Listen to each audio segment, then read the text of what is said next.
Hello everyone and welcome back to my channel. Before I begin, I want to let everyone know that I made a new Discord server called Luca 10's Hangar. I plan on joining weekly, so if anybody wants to fly together, we can make that happen. My Discord server is linked down in the description below. Anyway, back to the video. Today, I'll be flying the Hawker Hurricane Mark II-B Trop. The Hawker Hurricane was a British fighter aircraft that played a crucial role during World War II, particularly in the Battle of Britain. The Hurricane was developed by the British aircraft manufacturer Hawker Aircraft, led by designer Sidney Cam. The design was a direct evolution of the Hawker Fury biplane, incorporating a monoplane design with a low-mounted wing and a more powerful engine. The prototype of the Hurricane first flew on November 6, 1935. Its design was innovative for its time, featuring a fabric-covered metal frame, a Rolls-Royce Kestrel engine, and a high-speed performance suited for air combat. The Hurricane entered service with the Royal Air Force, RAF, in late 1937. It was produced in large numbers, with more than 14,000 units built during the war. The Hurricane became famous for its role in the Battle of Britain from July 10th to August 31st of 1940.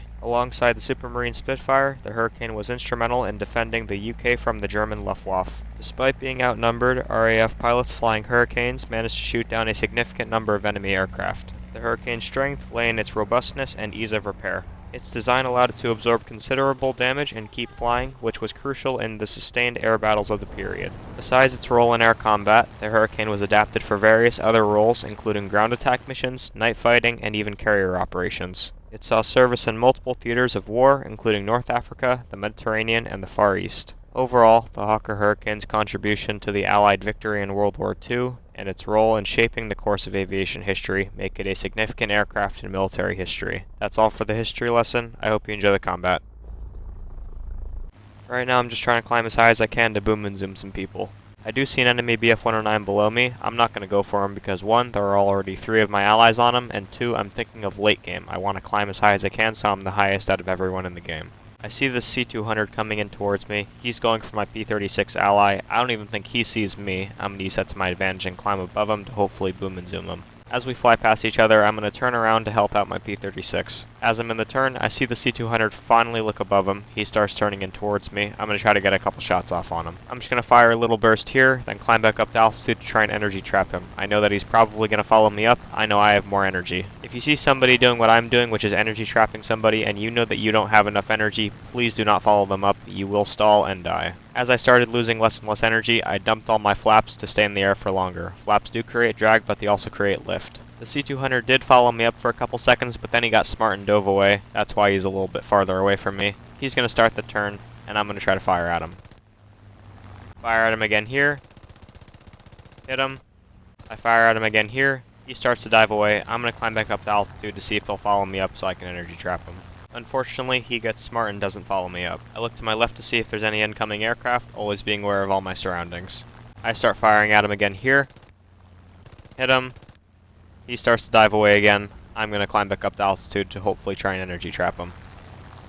He doesn't follow me up. I'm going to look behind me, always being aware of all my surroundings. Now I'm going to start diving because I really want to take this guy out. I'm going to slow myself down using the side slip technique, fire at him here, and take him out.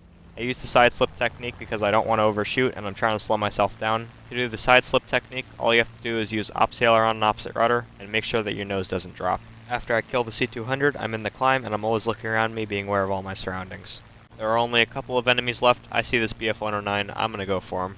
I followed them back to his airfield. You have to be careful with following people back to their airfield because the AAA will absolutely destroy your aircraft. I know that this close airfield doesn't have any anti-aircraft, so I'm good for now, and I'm at a high enough altitude where it probably wouldn't hit me as bad.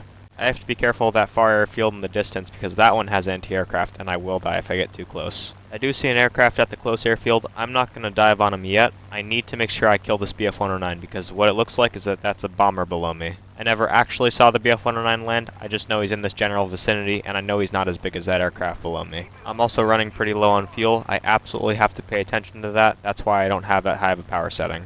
Now I'm getting closer to the airfield with artillery. I have to be on high alert because I do not see the BF-109 at the far airfield. That leads me to believe that he's probably climbing up to altitude to fight me.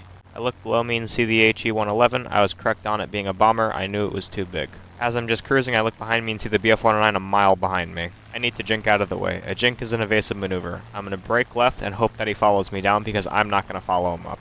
Unfortunately, he doesn't follow me down immediately. He flies over me and then he dives on me. I'm gonna keep diving because that's all I really can do. But he's being smart and climbing back up the altitude, hoping that I'll follow him up, but I'm not an idiot. I'm not gonna follow him up. I absolutely need to be careful of how close he actually gets to me. I cannot let him get too close and break off, because then he'll eventually hit me. I still also absolutely have to be looking at how much fuel I have. I'm running very low. I don't know if I'll be able to make it back to the airfield, and these high power settings really are not helping the fuel burn. We just keep on diving and diving, getting lower and lower to the ground. I'm going to call my team for help, because I know that this is going to end pretty soon. As I'm turning in, I need to figure out something else to do because my team is nowhere in sight. I'm going to start the climb. I see an opening for me to get a shot off. He's 0.2 miles ahead of me. I'm going to fire here. Unfortunately miss. That was a pretty risky play. Now I have to dive back down. I know that I don't have the fuel for this dogfight, so I'm just trying to get this over with as fast as I can. He keeps following me down, which is something that I would not do. He gives me the opportunity to climb back up. Now I'm going to try to get a shot off on him. As I get closer and closer, I fire at him here and hit him, give him a really bad oil leak, and now I'm going to dive back down. Now he's on a very short time crunch here as well, just like me. He has an oil leak, but I'm running low on fuel. So it's kind of just whose engine will quit first. I'm going to dump all my flaps to tighten up my turn and not overshoot. I raise them when I see that he's going vertical. This is not good for me. I'm just going to keep turning with him because I know that I am more maneuverable. I would like to refrain from going vertical with him because the BF-109 does best in the vertical. As he's diving back down, he doesn't have enough time to turn into me. I just need to stay behind him. I fire a couple shots here to hopefully scare him and maybe he'll turn into me, but unfortunately he doesn't.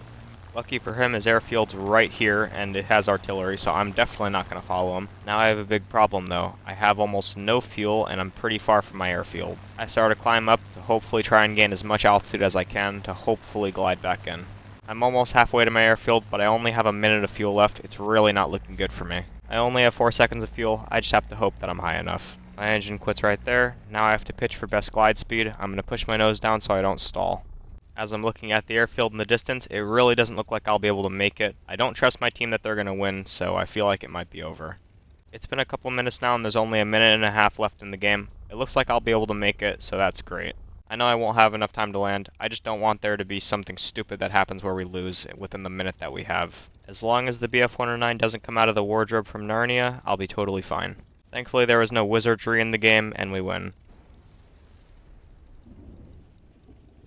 Thank you everybody for watching, and I hope you enjoyed my video. If anybody has any suggestions on what aircraft they want me to fly next, please leave it in the comment section down below, and I'd be happy to fly that aircraft.